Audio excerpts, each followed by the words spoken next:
जिंदगी को बदलने के लिए धैर्य, मेहनत और संघर्ष की जरूरत होती है। सभी बदलाव एक दिन में नहीं हो जाते, लेकिन सक्रियता, सकारात्मक सोच और नए कदम लेने से अपनी जिंदगी को बदला जा सकता है। सुप्रभात, नमस्कार, मैं हूं प्रीति सिंह। आइए सबसे पहले देखते हैं आज की मुख्य गतिविधियां।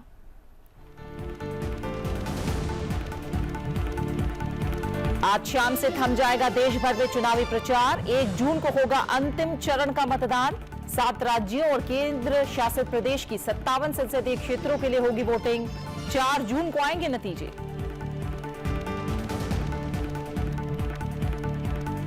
उपराष्ट्रपति जगदीप धनखड़ आज उत्तराखंड के 1 दिवसीय दौरे पर। बाबा नीम करौली महाराज के आश्रम कैची धाम में करेंगे दर्शन। गोविंद वल्लभ पंत कृषि और प्रौद्योगिकी विश्वविद्यालय के कार्यक्रम में होंगे शामिल।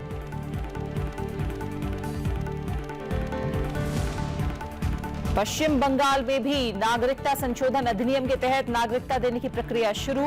हरियाणा और उत्तराखंड की अधिकार प्राप्त समितियों ने भी अपने अपने राज्यों में आवेदकों के पहले समूह को दी नागरिकता। 11 मार्च को जारी किए गए थे सीएए के नियम।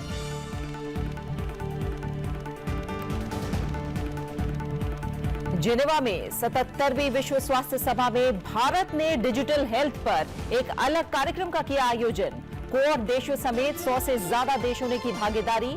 वैश्विक स्तर पर डिजिटल सार्वजनिक बुनियादी ढांचे को मजबूत करने के लिए आपसी सहयोग बढ़ाने पर जोर। आयुष्मान भारत डिजिटल मिशन के अंतर्गत भारत के प्रयासों का उल्लेख।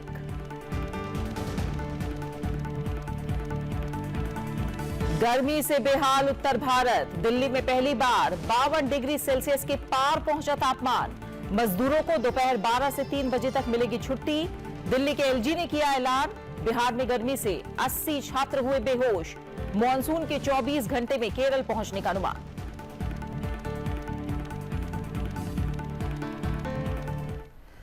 लोकसभा चुनाव 2024 की प्रक्रिया अपने अंतिम चरण में पहुंच गई है। 1 जून को 7वें और आखिरी चरण में 7 राज्यों और 1 केंद्र शासित प्रदेश के 57 संसदीय क्षेत्रों पर मतदान होगा। देश में चुनाव की प्रक्रिया 19 अप्रैल से 7 चरणों में शुरू हुई। लोकसभा चुनाव के 7वें चरण के लिए आज शाम चुनाव प्रचार थम जाएगा। इस चरण में 7 राज्यों और 1 केंद्र शासित प्रदेश की 57 सीटों के लिए वोटिंग होनी है। इनमें उत्तर प्रदेश की 13 सीटें, बिहार की 8, पंजाब की 13 सीटें, झारखंड की 3, चंडीगढ़ की 1, पश्चिम बंगाल की 9 सीटें, ओडिशा की 6 और हिमाचल प्रदेश की 4 सीटें शामिल हैं। इन सभी सीटों के लिए सुबह 7 बजे मतदान शुरू होगा और शाम 6 बजे तक चलेगा।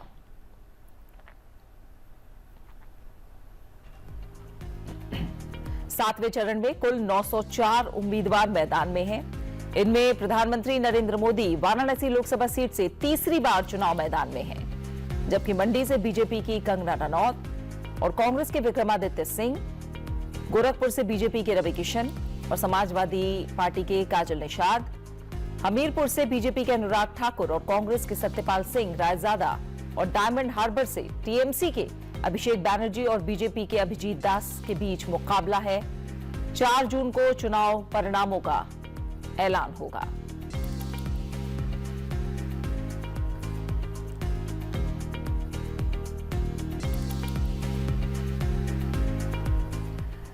चुनाव आयोग ने आखिरी चरण में मतदाताओं को मतदान के लिए प्रोत्साहित करने के लिए लगातार कोशिशें की हैं।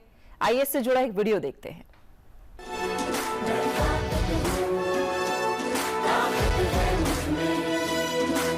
एक लक्ष्य है भारत के निर्माण का, एक वचन है सर्वधर्म सम्मान का, सर्वगुण भारत के संविधान का, वासुदेव कुटुंब के अभिमान का। मतदान देने जाएंगे भारत के लिए, भारत के लिए।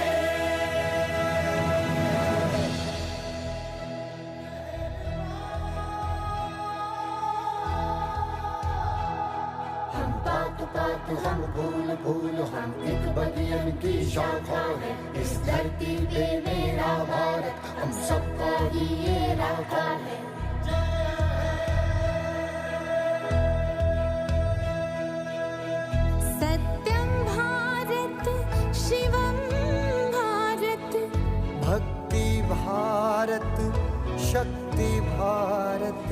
रौनके बहारा गुलिस्तान भारत, हर जन का कल्याण भारत। मतदान मतदान देने जाएंगे भारत के लिए, भारत के लिए।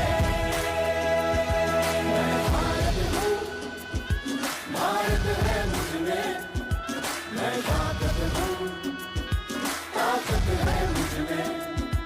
मैं भारत हूँ, भारत है मुझमें, मैं ताकत हूँ, ताकत है मुझमें। मैं भारत हूँ, भारत है मुझमें, मैं ताकत हूँ, ताकत है मुझमें।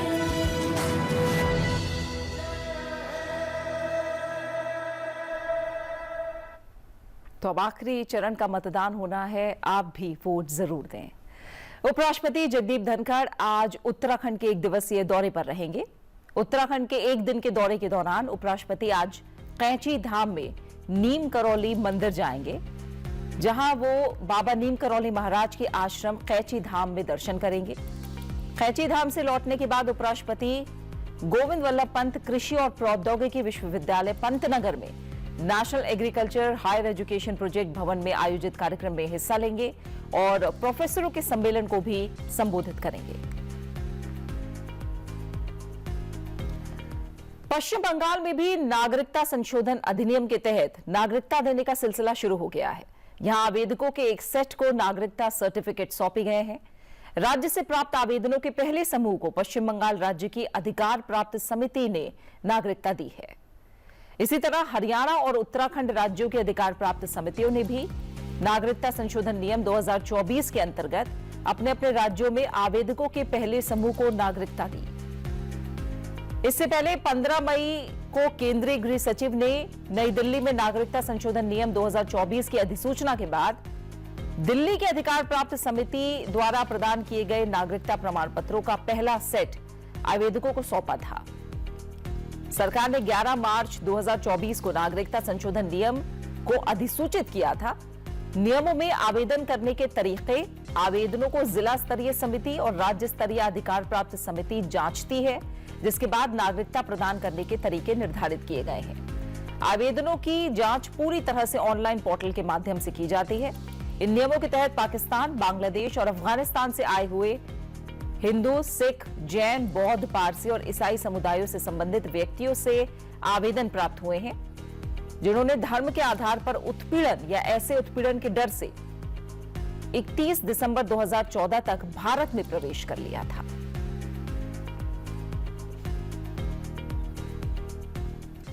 रक्षा अनुसंधान और विकास संगठन ने बुधवार को भारतीय वायुसेना के सुखोई 30 MK-1 प्लेटफॉर्म से हवा से सतह पर मार करने वाली रुद्र M2 मिसाइल का ओडिशा के तट पर सफलतापूर्वक परीक्षण किया। इस महत्वपूर्ण परीक्षण ने प्रपल्शन प्रणाली और नियंत्रण और पथ प्रदर्शन से संबंधित आंकड़ों की सटीकता पर खरा उतरने के साथ परीक्षण के सभी उद्देश्यों को पूरा किया। इस मिसाइल परीक्षण के दौरान हर गतिविधि को ऑनबोर्ड जहाज सहित अलग अलग जगहों पर चांदीपुर के एकीकृत परीक्षण रेंज द्वारा तैनात इलेक्ट्रो ऑप्टिकल सिस्टम, रडार और टेलीमेट्री स्टेशनों जैसे रेंज ट्रैकिंग उपकरणों के माध्यम से प्राप्त किए गए आंकड़ों से मान्य किया गया है। रक्षा मंत्रालय के अनुसार रुद्र M2 एक स्वदेशी रूप से विकसित ठोस ईंधन से चलने वाली वायु प्रक्षेपित मिसाइल प्रणाली है, जो दुश्मन के कई तरह के हथियारों को नष्ट करने के लिए हवा से सतह पर मार करने में सक्षम है। इस मिसाइल प्रणाली में रक्षा अनुसंधान और विकास संगठन की विभिन्न प्रयोगशालाओं द्वारा विकसित की हुई कई अत्याधुनिक स्वदेशी तकनीकों का इस्तेमाल किया गया है।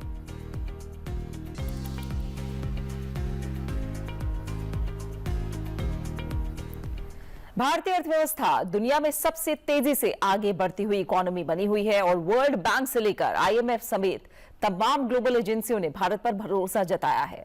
अब इस लिस्ट में S&P ग्लोबल रेटिंग भी शामिल हो गई है और इसने लोकसभा चुनाव नतीजों से ठीक पहले भारत की आउटलुक रेटिंग में बदलाव करके गुड न्यूज दी है। रेटिंग एजेंसी ने इंडिया आउटलुक रेटिंग को स्थिर से पॉजिटिव कर दिया है। एजेंसी का कहना है कि भारत के मजबूत आर्थिक विस्तार का क्रेडिट मापदंडों पर बड़ा असर पड़ा है। रिपोर्ट में कहा गया है कि चुनाव के नतीजे क्या रहते हैं, इससे इतर आर्थिक फंडामेंटल्स के दम पर अगले 2 से 3 साल ग्रोथ का मोमेंटम जारी रह सकता है। S&P ग्लोबल रेटिंग्स ने अनुमान लगाया है कि इस साल भारत की रियल जीडीपी ग्रोथ 6.8% हो सकती है, जो कि ग्लोबल स्तर पर सुस्ती के माहौल में उभरते बाजारों के मुकाबले काफी बेहतर है। एजेंसी ने कहा है कि हमें उम्मीद है कि चुनाव के बाद भी मौजूदा पॉलिसी जारी रहेगी, जिससे आर्थिक रिफॉर्म और फिस्कल कंसोलिडेशन को बल मिलेगा। हालांकि यह भी कहा गया है कि वित्तीय घाटे में तेजी, बड़े डेट स्टॉक्स और ब्याज की चुनौती भी होगी, लेकिन सरकार मौजूदा कंसोलिडेशन के प्रयासों पर जोर दे रही है।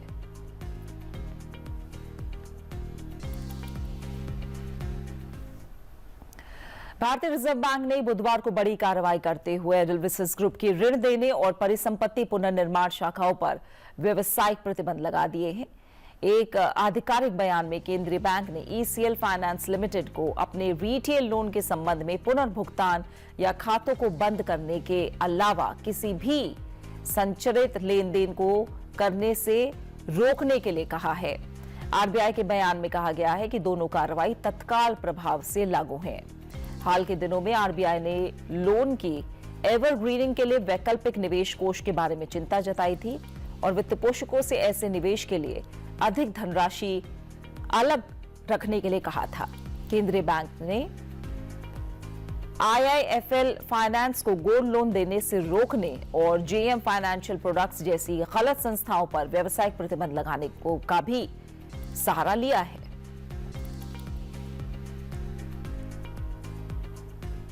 भारत ने जिनेवा में चल रही 77वीं विश्व स्वास्थ्य सभा के दौरान डिजिटल स्वास्थ्य पर एक अलग कार्यक्रम का आयोजन किया, जिसमें क्वाड देश यानी ऑस्ट्रेलिया, जापान और संयुक्त राज्य अमेरिका ने भागीदारी की। आयोजन का मकसद स्वास्थ्य के सामाजिक निर्धारकों का समाधान देने और इसके लिए डिजिटल सार्वजनिक बुनियादी ढांचे की जो परिवर्तनकारी क्षमता है उस पर जोर देना था। 100 से ज्यादा देशों के प्रतिनिधियों ने भाग लिया। वैश्विक स्तर पर डिजिटल सार्वजनिक बुनियादी ढांचे को आगे बढ़ाने के प्रयासों पर प्रकाश डाला गया और कोशिश की गई है कि ज्यादा से ज्यादा सहयोग डिजिटल हेल्थ को लेकर देशों के बीच अपनाया जाए। केंद्रीय स्वास्थ्य सचिव और भारतीय प्रतिनिधिमंडल के प्रमुख अपूर्व चंद्रा ने विश्व स्वास्थ्य संगठन की 77वीं असेंबली के पूर्ण सत्र को संबोधित किया। डिजिटल स्वास्थ्य में भारत की प्रगति को रेखांकित किया गया।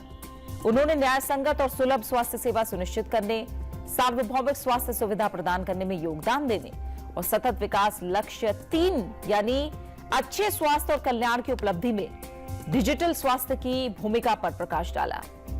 महामारी के दौरान डिजिटल पहचान के लिए आधार, वित्तीय लेन देन के लिए UPI और कोविन के साथ प्रभावी स्वास्थ्य सेवा वितरण जैसे बड़े पैमाने पर डिजिटल सार्वजनिक बुनियादी ढांचे को लागू करने में भारत की सफलता को अपूर्व चंद्रा ने रेखांकित किया।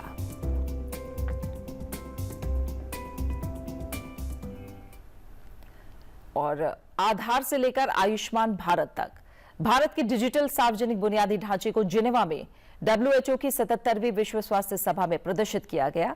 आइए डालते हैं इस पर एक नजर।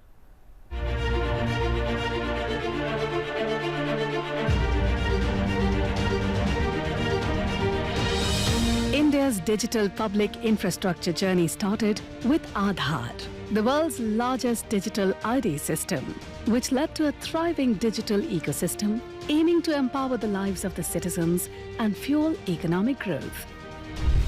The next big revolution in India's DPI journey came from UPI, which has transformed the way Indians have made financial transactions in the last few years. India's DPI success in healthcare is proven by the CoWIN, a platform that played a pivotal role in India's extensive COVID-19 vaccination drive. India was able to administer 2.2 billion vaccine doses and provide verifiable certificates to more than 1 billion people. Riding on its success, India took a massive leap in its digital health initiatives with the launch of ABDM, Ayushman Bharat Digital Mission. ABDM is providing unique identity to all its stakeholders by building registries for citizens, healthcare professionals and facilities. These registries build trust and foster confidence in the health ecosystem by acting as a single source of truth. Leveraging these registries, India is enabling interoperability in health sector.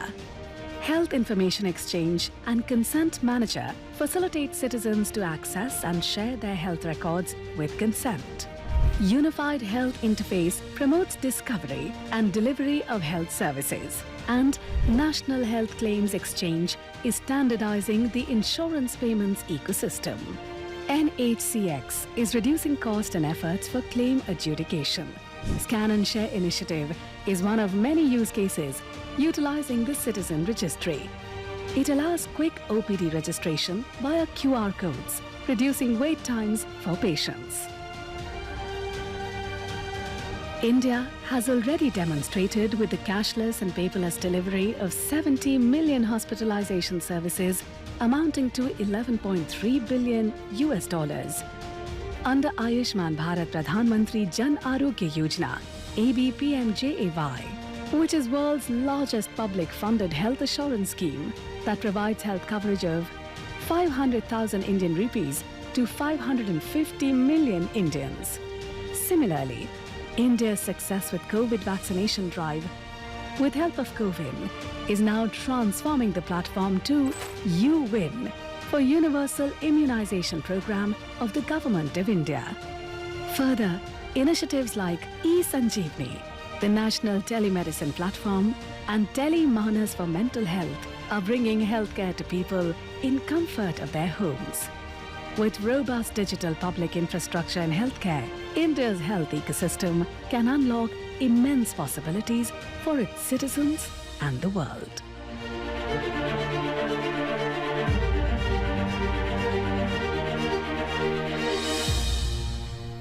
और अब बात मौसम की। पूरा उत्तर और पश्चिम भारत इन दिनों प्रचंड गर्मी और हीट वेव की चपेट में है। राजधानी दिल्ली में बुधवार को गर्मी ने सारे रिकॉर्ड तोड़ दिए। दिल्ली में पारा कल 52.3 डिग्री तक पहुंच गया, जो ऑल टाइम हाई है। दिल्ली एनसीआर में पिछले कुछ दिनों से भयंकर गर्मी का प्रकोप जारी है। देश में सबसे ज्यादा तापमान दिल्ली के मुंगेशपुर में अधिकतम 52.9 डिग्री सेल्सियस दर्ज किया गया, जो अब तक का सबसे अधिक तापमान शहर में है। मौसम विभाग ने पहले ही राजधानी में लू का अलर्ट जारी किया हुआ है। लगातार तापमान में उछाल को देखते हुए दिल्ली के उपराज्यपाल ने मजदूरों को पेड लीव देने का निर्देश दिया है। इसके तहत कंस्ट्रक्शन साइट पर काम करने वाले मजदूरों को दोपहर 12 बजे से लेकर 3 बजे तक पेड लीव दी जाएगी। इतनी भीषण गर्मी के 2 घंटे बाद ही दिल्ली में अचानक मौसम का मिजाज बदला, घने बादल छा गए। कई इलाकों में कल अचानक तेज हवाएं चली और झमाझम बारिश हुई।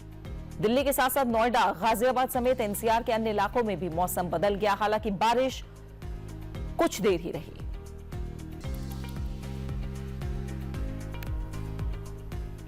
भारत के राष्ट्रीय अभिलेखागार की मदद से ओमान में प्रवासी भारतीयों की 250 वर्षों की विरासत को डिजिटल किया गया है।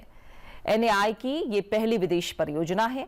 19 से 27 मई के दौरान मस्कट में भारतीय दूतावास में विशेष डिजिटलीकरण और मौखिक इतिहास परियोजना के तहत 7,000 से ज्यादा दस्तावेज को स्कैन किया गया। इस परियोजना में गुजरात से ओमान गए 32 भारतीय परिवार शामिल हुए। ओमान में भारतीय मूल के व्यापारी परिवारों के निजी संग्रह से अंग्रेजी, अरबी, गुजराती और हिंदी में उपलब्ध इन दस्तावेज को ओमान कलेक्शन नाम दिया गया है। और जाते जाते आपको दिखाते हैं इसी से जुड़ा एक वीडियो। फिलहाल मुझे दीजिए इजाजत, अपना अच्छे से ख्याल रखिए। नमस्कार।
મહાનિદેશક દ્વારા આ મહાન પ્રવાસીનો આભાર માનું છું. હું ભારતના માનનીય વડાપ્રધાન નરેન્દ્ર મોદી અને ભારતના વિદેશી મંત્રી જયશંકરના પણ તેમની દૃષ્ટિ માટે આભાર માનું છું. જો ઓમાનમાં વસતીઓ ભારતીયોને 250 વર્ષના જૂના ઇતિહાસ અને પરંપરાઓની જાળવી રાખવામાં મદદ કરશે, જે આપણે રાષ્ટ્ર વચ્ચે મજબૂત સંબંધો ઉજાગર કરશે. જય Hind. The Government of India, under the leadership of Prime Minister Shri Narendra Modi ji, has always emphasized a sustained and better connection of India with its diaspora. The unique digitization project that we have undertaken here in Oman for the preservation of the archival documents of the Indian diaspora in this country will, we believe, not only contribute to preserving their unique histories, but also enable a better understanding of their experiences, adventures, and contributions.